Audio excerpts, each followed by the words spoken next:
Very first question here on the board. This says element P, Q, R, and S have 6, 11, 15, and 17 electrons respectively. Therefore, A, B, that is A, P will form an electrovalent bond with R. B, Q will form covalent bond with S. C, Q will form an electrovalent bond with S. And D, Q will form covalent bond with what? R. So these are the elements we have here, and this is their atomic what? Numbers. So this question is basically asking us the type of bond that is going to be formed among these different what? Elements. Right? And remember, when we want to talk about this formation of bond, you have to first of all know the three types of what bond that we have. Right? You have to know about the electrovalent bond, you have to know about the what covalent bond, and the coordinate covalent bond. So these are the options that has been given. We cannot do this without neglecting the concept of the atomic orbital. And we say the atomic orbital is a region of space where there's a 98% probability of finding an electron. And the atomic orbital is based on the concept of the electronic configuration, which is the arrangement of elements based on the atomic numbers. So these are the atomic numbers that have already been given. So we want to arrange this element based on their atomic number in order to know the type of bond that is being formed among them. So we have the first one, which is P will form an electrovalent bond with what? R. We have our element P to be what? 6, right? So we say 6, right? So let's see how we can introduce the concept of the atomic orbital below here. This is where we are going to get the concept of the atomic orbital. So we say the innermost orbital must contain a maximum of 2 electrons, right? So this is a 2 electrons, and here we have 1, 2, 3, 4, right? This is for element what? P, right? From option A, this is for element P plus what? Element what? R. Element R here have what? 15 what? The atomic number of element R is what? 15, right? So we say the innermost contains 2, right? And let's see what we are going to get. And the outermost contains what? 8, right? They are singly filled before pairing what? Occurs, right? So this is 10, and this is what we have: 1, 2, 3, 4, 5. Right? So this says P will form an electrovalent bond with what? R. At this particular point in time, option A is what? Wrong. It cannot form what? An electrovalent bond with what? R. Remember, electrovalent bond is basically the transfer of what? Electrons. So at this point in time, there can be no form of what? There will be no form of what? Transfer among these different what? Elements, right? So there is no transfer of what? Electrons. So option A is wrong. So it says option B, Q will form covalent bond with what? S. Q will form covalent bond with what? S. So we have to get our element Q, right? Our element Q is 11. Element Q is 11. So let's see how we can be able to get this, right? Let's see how we can be able to get this. Filling in 1, 2, 3, 4, 5, 6, 7. That is 10, right? And we have our one orbital that's left, right? So this is what? 11 plus what? Element what? S, right? Element S is what? 17. Element S is 17. So let's see how we can be able to get this. We are using our feeling of what? Atomic what? Orbital, right? Let's see how we can be able to get this, right? So we are left with 7 electrons, single field before pairing what? Occurs. I hope you can see what I'm actually doing, right? So at this point in time, so this is what we are going to, what we are having. Now if you look at this carefully, you find out that there is no form of sharing that is going to occur here. There is no sharing that is going to occur here. From what we have gotten here, the only form of bonding that can occur between element Q, the only form of bonding that can occur between element Q and element S, right, is what is known as electrovalent bond, which involves the transfer of this one electron from the element what? Q, right? The transfer of this one electron from element Q to what? Element what? S, right? Making element Q electropositive and making element S electronegative, right? So at this point in time, this is a what? Electrovalent what? Bonding, and not what? Covalent bonding. So let's check out option C. Option C says Q will form an electrovalent bond with S. This is automatically the correct what? Answer, right? Option C is automatically the correct answer, because this is basically what we have been able to represent here. So it forms electrovalent bond because there's what? A transfer of what? Electrons from element what? Q to what? Element what? S, right? So that is just how it is when it comes to the concept of what? Atomic what? Orbitals, and also the concept of what? Chemical bonding. We have the next question, which is question number 2. It says, a small quantity of solid ammonium chloride, that is NH4Cl, right, was heated gently in a test tube.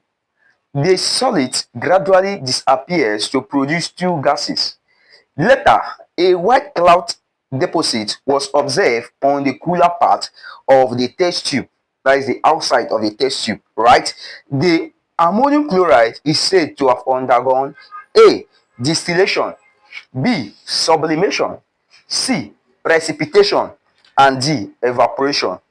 This says a small quantity of solid ammonium chloride was heated gently in a test tube.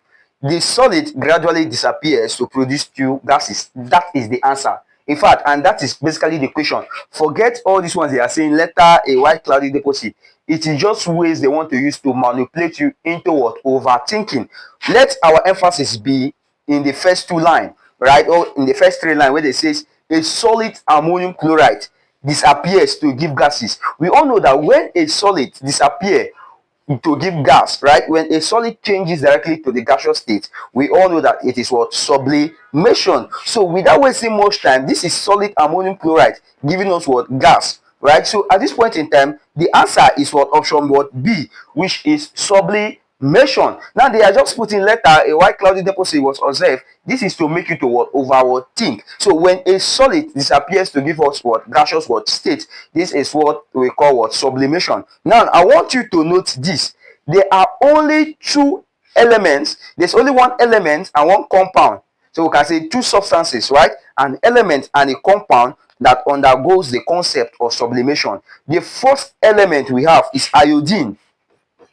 Iodine is the only element that is a solid that undergoes a concept of what? Sublimation.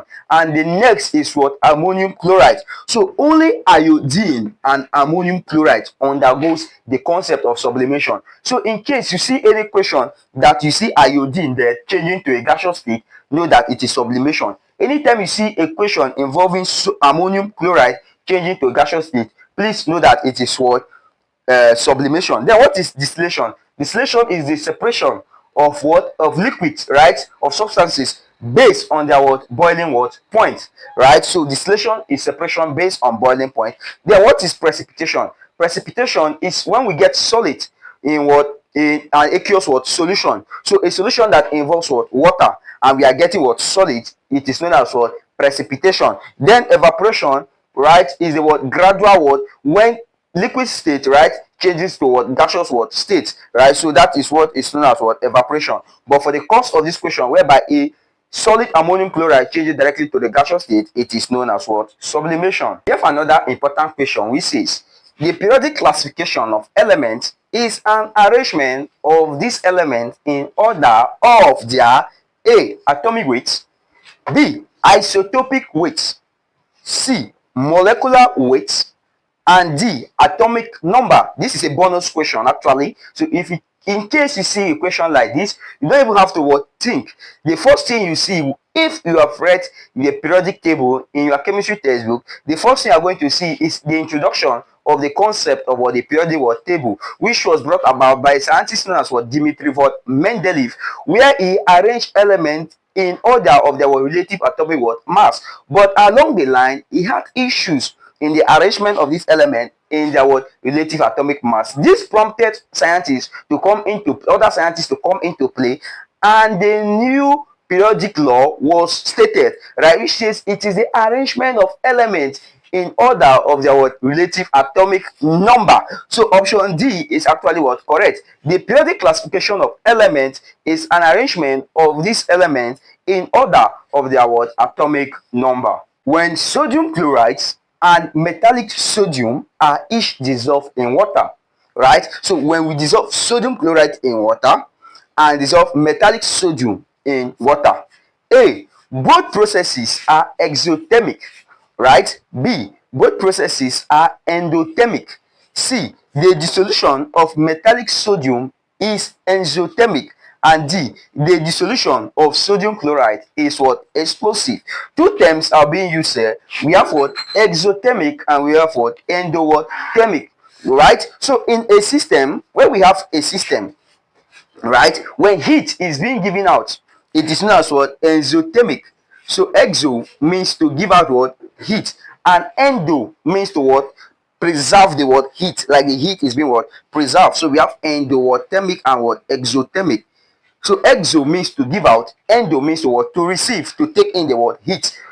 Right. Now the question here says when sodium chloride and metallic sodium are each dissolved in what? Water, what is going to what happen? A, both processes are what? Exothermic. There is no how you will dissolve sodium chloride, which is normal salt, in water, and you expect it to give heat. It doesn't give heat, right? It doesn't what? Give what? Heat. So sodium chloride does not give out the heat. So the concept of both processes are exothermic is what? Wrong. So option A is what? Wrong. We have option B, which says both processes are endothermic, right? Both processes are endothermic. It will be wrong for you to assume that what? Metallic sodium is what?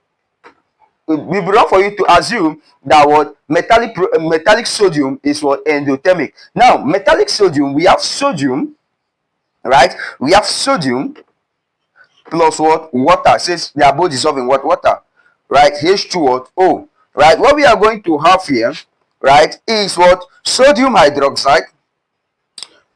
We are going to have sodium what? Hydroxide. So this is our sodium, right? We are going to have sodium hydroxide plus what? Hydrogen, right? Hydrogen is going to be what? Giving what? Out, right? So at this point in time, our hydrogen is being given out. So we have option C. The solution of metallic sodium is exothermic, and the dissolution of sodium chloride is explosive. Sodium chloride in water is not explosive. So this option is out. This option is what? Out. And we are left with option what? C. The dissolution of metallic sodium is what? Exothermic. When you dissolve metallic sodium in water, the reaction is what? Explosive.